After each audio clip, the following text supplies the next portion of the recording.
Bonjour Isabelle et bonjour pour tous les spectateurs. Donc aujourd'hui, on est ici dans le cadre des interviews de l'Académie du Sans Gluten pour pouvoir parler de gluten et l'invité du jour, c'est Isabelle Descamps. Alors Isabelle, est-ce que tu peux te présenter s'il te plaît? Bonjour à tout le monde. Je suis Isabelle Descamps, diététicienne depuis 20 ans spécialisée dans le diabète. J'ai d'abord commencé à travailler dans les centres hospitaliers universitaires à Paris. Ensuite, j'ai travaillé dans les maisons du diabète et de la nutrition à Nouméa et à Bordeaux. Et je me suis rapidement spécialisée aussi sur le digestif parce qu'il y avait un énorme lien entre justement les maladies auto-immunes comme le diabète de type 1, les maladies inflammatoires comme le diabète de type 2 et le digestif. D'accord, super, merci. Quel parcours, hein. Comme diététicienne, j'imagine que tu t'occupes beaucoup de l'alimentation, mais spécifiquement, quelle part l'alimentation peut avoir dans ce questionnement de diabète et dans ces maladies-là, que ce soit diabète de type 1 ou diabète de type 2? Pour le diabète de type 2, comme c'est une maladie qui est auto-immune, tous les spécialistes sur les maladies auto-immunes disent la même chose, hein. Il faut trois choses. Donc, il faut une sensibilité génétique, il faut une perméabilité intestinale et il faut des sensibilités alimentaires ou autres. Donc, du coup, l'alimentation a une place importante. Et pour le diabète de type 2, comme c'est une maladie inflammatoire, tout ce qui est alimentation qui va être anti-inflammatoire et qui va apaiser un petit peu tout ça, tout le système immunitaire inné, ça va soulager énormément les personnes, ça va tout de suite réguler les glycémies. C'est ce qui va être vraiment extrêmement efficace. Alors, il n'y a pas que l'alimentation, hein. Il y a l'alimentation, l'activité physique plaisir, la gestion du stress, le fait d'être plus heureux, enfin, voilà, tout ça va jouer beaucoup sur l'équilibre des diabètes. Qu'est-ce qui a fait que tu t'es intéressée à cette question de gluten? Alors moi, je suis issue d'une famille auto-immune. Donc si tu veux, on est 13 si je compte les grands-parents, les enfants et les petits-enfants. Et sur les 13, il y a 9 maladies auto-immunes. Donc c'est quelque chose qui m'a toujours un peu questionnée. Quand j'étais adolescente, mon père était médecin et je lisais souvent, je tombais sur le quotidien du médecin, qui est une revue en fait, et je me suis rendu compte que j'étais tout de suite attirée par ces articles-là qui parlaient de ce type de maladie auto-immune. Bah oui, parce que j'essaie de comprendre. Et ensuite, quand j'ai fait mon BTS diététique, on a parlé de gluten, mais juste sur la maladie cœliaque, en fait. Mhm. Et après, ma mère ayant une polyarthrite rhumatoïde, elle s'est beaucoup intéressée au livre de Tati Lowers, qu'elle m'a fait découvrir, Nourriture vraie, gluten, gluten. Et à partir de là, on est tombé sur le livre du docteur Mouton, Écosystème intestinal, où il y a voilà, c'est une bible pour le Oui. digestif à lire tout de suite pour tous les thérapeutes. Du coup, à partir de là, j'ai commencé à lire plein d'autres livres. Il y a, je sais pas, comment j'ai vaincu la douleur et l'inflammation chronique par l'alimentation, de l'agacé qui reprend un peu Signalé. Il y avait Gluten de Julien Vénesson. Il y a Roger Mussy qui a fait un livre aussi sur les intolérances alimentaires, sensibilité alimentaire. Voilà, il y a plein de choses en fait sur le gluten. Et quand on est diététicien, voilà, dans son travail, on s'alloue 2 heures par semaine pour lire les études. Et du coup, on tombe sur des gens comme le docteur Volta, le spécialiste du gluten, ou Alessio Fasano. Voilà, en fait, il y a beaucoup d'études sur le gluten aujourd'hui. On sait beaucoup de choses. Donc, ça a permis d'avancer. Voilà, c'est vrai qu'on se posait beaucoup de questions. Et ma Mhm. sœur, qui est sûrement une malade cœliaque qui s'ignore, en fait, a toujours été très mal enfant, retard de croissance, plein de problèmes. Et quand elle est partie en Asie, moi j'avais 16 ans, et elle est revenue, en fait, elle avait plus rien. Parce que Mhm. pendant un mois, elle avait pas mangé de gluten. Donc elle s'est rendue compte de ça en rentrant. Et à partir de là, ma mère a mangé mon gluten, donc elle a plus besoin de médicaments. Et voilà, tout s'est fait comme ça, quoi. D'accord, donc c'est vraiment du vécu dans votre famille, un peu comme chez nous, pour des raisons différentes. Merci beaucoup pour ces pistes de lecture. Je pense que les spectateurs ils vont pouvoir piocher dans tous ces bons livres que tu as nommés, chacun suivant l'épaisseur du livre qu'ils souhaitent lire, parce qu'il y en a des petits, il y en a des plus grands, etc. Donc, il y en a pour tous les goûts. Ça, c'est super. Donc, est-ce que tu auras envie de partager avec les spectateurs certaines sources qui t'ont influencé ou qui te parlent aujourd'hui par rapport à votre histoire familiale et par rapport à tes clients que tu accompagnes? Bah, à la base, ça part vraiment d'une absence de symptômes. Donc, il y avait, à l'époque, on parlait pas du gluten. Donc, c'était juste, voilà, les gens qui allaient pas bien et qui se mettaient à arrêter le gluten, qui allaient mieux. Voilà, il y avait que ça, en gros. Après, la sensibilité au gluten, c'est une maladie qui est connue depuis les années 80, mais qui est reconnue comme une maladie depuis très peu de temps. Je crois que c'est depuis 2010. Oui, je crois aussi que ça doit être 2010, ouais. Ouais, donc voilà, il y a eu quand même pas mal d'années où il n'y avait pas grand-chose. Après, il y a eu la perméabilité intestinale avec la zonuline. Donc c'est vraiment donc ça, je l'ai découvert moi dans le livre du docteur Mouton, hein. Donc c'est la zonuline, c'est vraiment l'hormone qui serait la serrure en fait qui ouvrirait les portes de l'intestin, et la gliadine du gluten serait une de ces clés en fait qui ouvre les portes. D'accord. Donc, du coup, en fait, si je comprends bien, tu ne pratiques pas particulièrement les tests d'intolérance. Tu proposes une période d'éviction pour que la personne, elle voit si ses symptômes, ils vont mieux avec la consommation ou en tout cas avec l'exclusion du gluten, c'est ça? Oui, parce que alors les tests, c'est toujours les minimums, c'est 22 tests, c'est 100 euros. Donc c'est toujours 100 euros à sortir. Et en fait, il suffit d'arrêter pendant 10 jours, éventuellement de reprendre après pour voir si vraiment il y a un gros effet. Alors on peut arrêter 10 jours, on peut arrêter un mois, on peut arrêter 3 mois. On n'est pas obligé de. Mais si on sent une amélioration des symptômes, il y a de fortes chances qu'il y avait une inflammation liée au gluten, une sensibilité. Et alors, du coup, si on revient un peu aux problématiques liées au diabète, est-ce que tu as fait, depuis que tu pratiques avec des personnes diabétiques, est-ce que tu as fait des liens entre la consommation du gluten et les symptômes liés au diabète? C'est pas chez tout le monde, mais quand justement on recoupe ces différents symptômes, je propose aux gens d'arrêter le gluten, bah, très souvent ça va mieux. En fait, les glycémies se régulent, ils vont avoir moins d'inflammation, puis en fait ils se mettent à dégonfler d'un coup très rapidement. Ça c'est très fréquent. Et puis voilà, moins de fatigue, mieux-être. Donc ils continuent en fait sur le sans gluten beaucoup plus facilement quand on se sent bien. Ah ben, bien sûr, je pense que c'est toujours très encourageant le mieux-être qu'on peut avoir, en effet. Mais pas chez tout le monde. Pas chez Ah, tout le monde, d'accord. Du coup, quels sont les cas où tu conseilles de manger sans gluten? bah, c'est vraiment ça, en fait. Si la personne vient me voir, on regarde ce qui va pas. Et si vraiment il y a trop de symptômes qui se recoupent par rapport aux symptômes de la sensibilité au gluten, ben, je vais proposer un sans gluten pour voir si ça améliore les symptômes. Ça, c'est pour le diabète de type 2. Pour le D'accord. diabète de type 1, les recommandations sont plus marquées, mais il y a peu de gens qui le savent. En fait, dans la population générale, il y a 1% de maladies cœliaques. En tout cas, pour l'instant, c'est ce qu'on pense être. D'accord. Et chez les diabétiques de type 1, ils sont 8%. Donc, il y a quand même une énorme proportion de personnes diabétiques de type 1 qui sont malades cœliaques. Et D'accord. normalement, quand on découvre quelqu'un qui a un diabète de type 1, on est censé lui faire un test de maladie cœliaque. D'accord. J'ai bien entendu, c'était 8%? 8%. Aujourd'hui, on a le chiffre de 8%, mais selon les sources, ça peut être plus. Mais pour l'instant, il y a 8% de diabétiques de type 1 qui sont malades cœliaques. D'accord. Donc, c'est quand même considérablement plus que dans la population par ailleurs, hein. Ouais. Et il n'y a pas que le diabète de type 1, il y a aussi tout ce qui est dysthyroïdie. Donc, Oui. les thyroïdies de Hashimoto, maladie de base d'eau, on est censé faire un test maladie cœliaque. Oui, oui, oui. Voir s'ils sont Oui, pas. oui. Je pense que la plupart des livres qui traitent les maladies thyroïdiennes, notamment Hashimoto, bah forcément, ça commence toujours avec éviction gluten, en C'est effet. la première chose à faire. Alors là, on parle du diabète, mais c'est vrai Mm. que j'ai des patients qui ont des problèmes de thyroïde auto-immune et bah, on commence par ça en fait. Ouais. Ouais, ouais. Ça peut déjà faire beaucoup. Mais quels sont les effets positifs que tu as pu observer chez les gens qui ont sauté le pas et qui ont commencé à manger sans gluten? Alors, il y a le sans gluten qui va diminuer l'inflammation.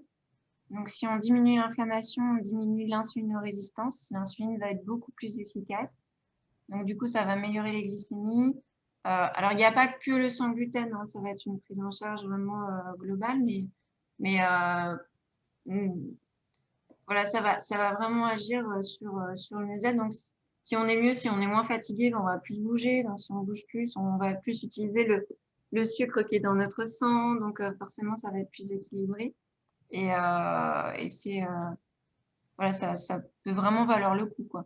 Donc, baisse des médicaments, disparition des médicaments. Encore une fois, pas que sur le plan sans gluten, mais sur la prise en charge globale.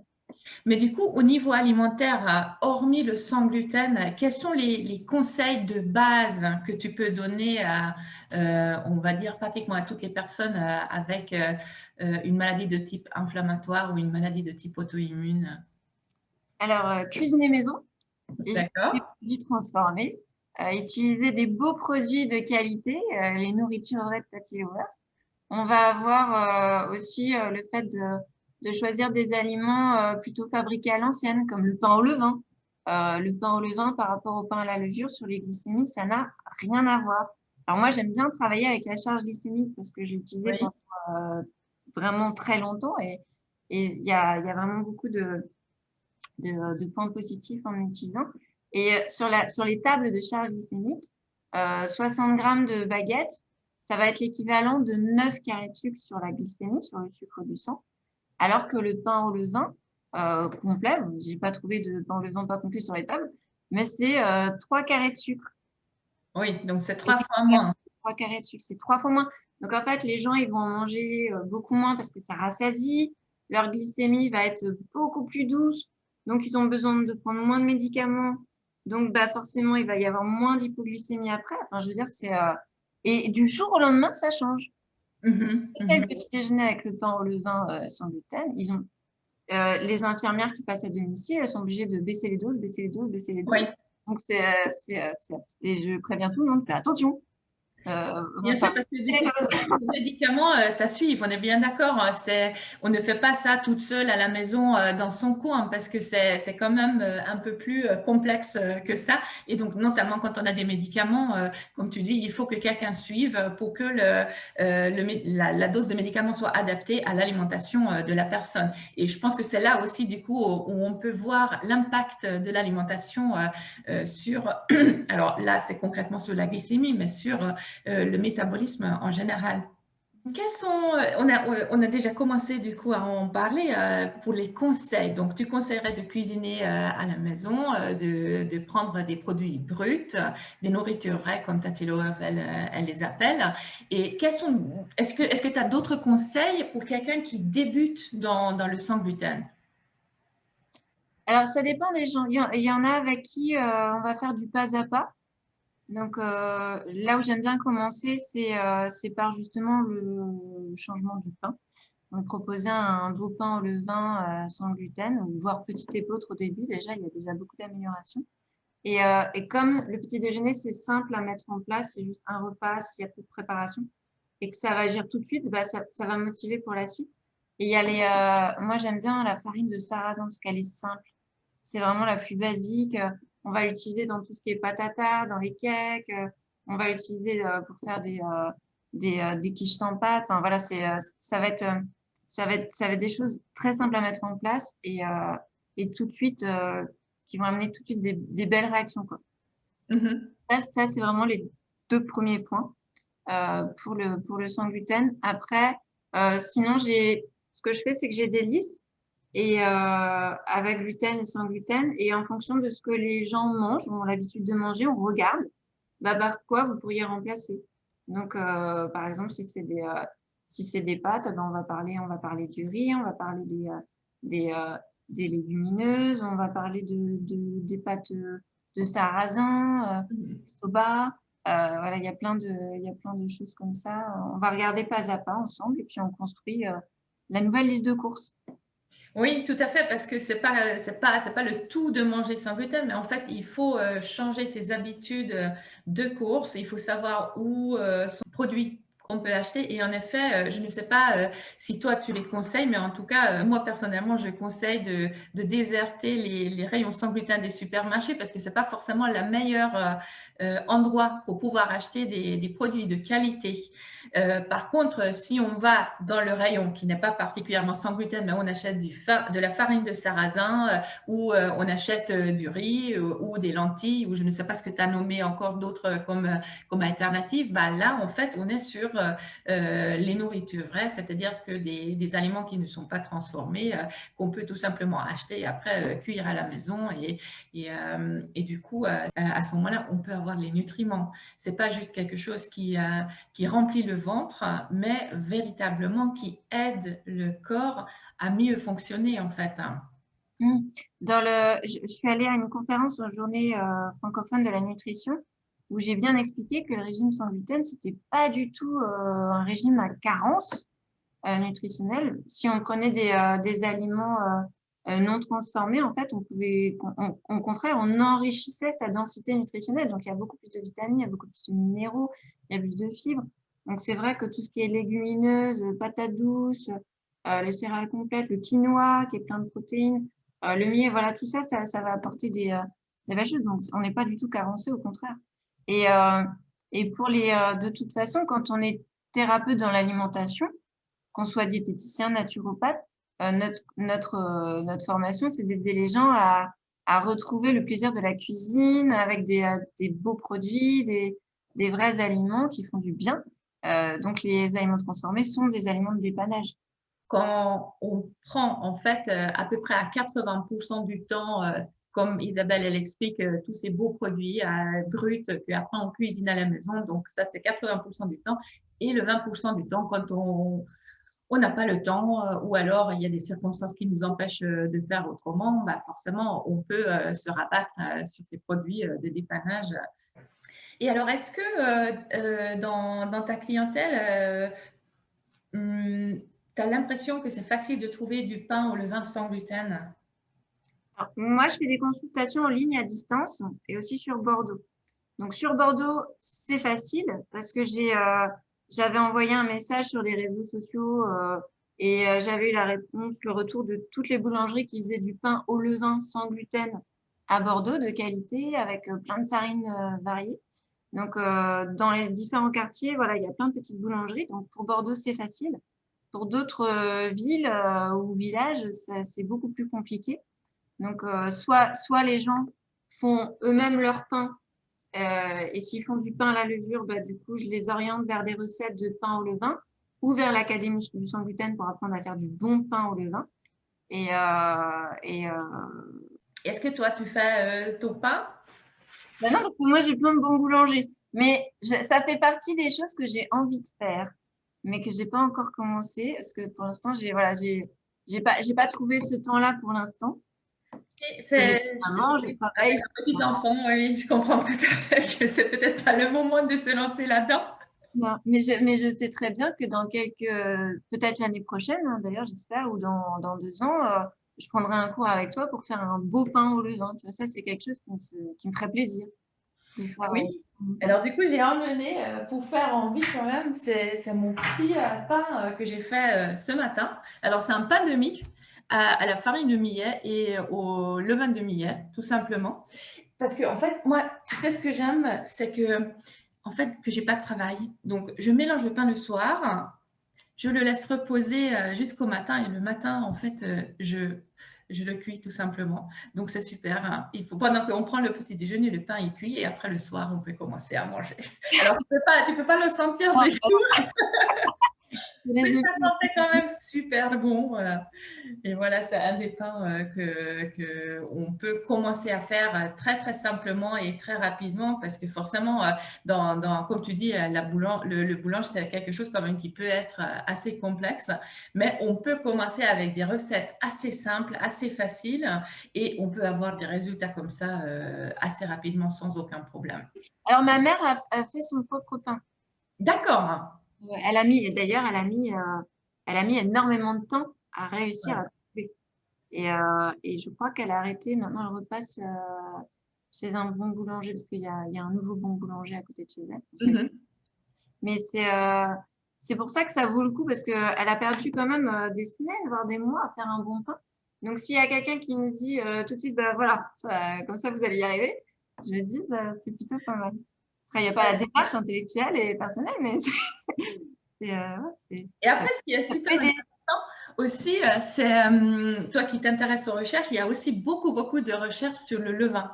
Et en fait, là, ce matin, j'en ai lu un que je ne connaissais pas. Et en fait, un chercheur s'intéressait à la question, mais qu'est-ce qui fait que on donne exactement les mêmes ingrédients à 15 personnes différentes et on va avoir 15 levains différents et 15 pains différents. Et en fait, oui, oui, tout à fait. C'est que bah forcément, quand on manipule tout, quand on pétrit, quand on mélange, bah, en fait, les micro-organismes qui sont sur notre peau, sur la main, etc., dans notre environnement, dans la maison, dans où est-ce qu'on habite déjà, bah, parce que forcément, au niveau géographique aussi, il y a quelque chose qui change.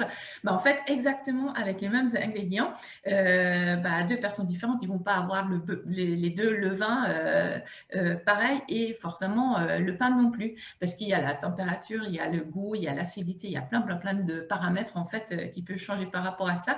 Et donc du coup, ce que je trouve ça super intéressant là-dedans, c'est que chaque famille, comme dans l'ancien temps, chaque famille a son levain et a son goût qui va avec tout son environnement, en quelque sorte.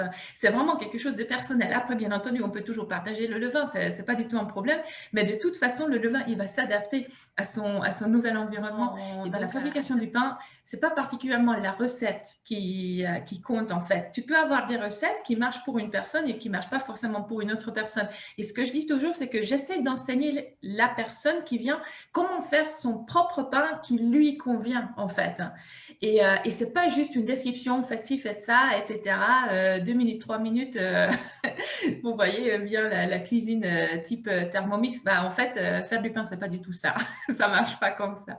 C'est avec les mains, c'est avec l'observation, c'est avec sentir le levain, s'il a faim, s'il n'a pas faim, etc. Plein de choses comme ça. Et donc, du coup, ça devient vraiment un processus vivant. Mais par contre, je te rejoins, il faut avoir du temps et de l'espace pour pouvoir le faire, hein, parce que c'est pas sûr que dans un quotidien où on travaille, on a des enfants, etc., ça peut rentrer facilement. Ou alors, il faut que les enfants ils soient un peu plus grands. Un petit peu plus haut. Il y a une personne que j'accompagne qui me fait penser un peu à ça parce qu'en fait, son fils arrive très bien à faire son pain au levain et elle fait exactement la même chose et il prend jamais. Bah, écoute, merci Isabelle, merci beaucoup pour toutes ces informations. C'était super de pouvoir partager avec toi autour du pain, du sans gluten, de la diabète et toutes les questions passionnantes qui touchent à notre microbiote, à nos intestins. Ben, merci beaucoup, Gabriella, de m'avoir invitée. Avec plaisir.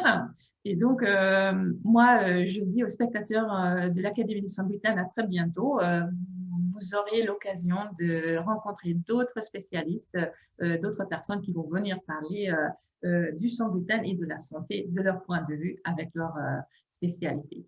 À très bientôt. Merci, au revoir. Au revoir.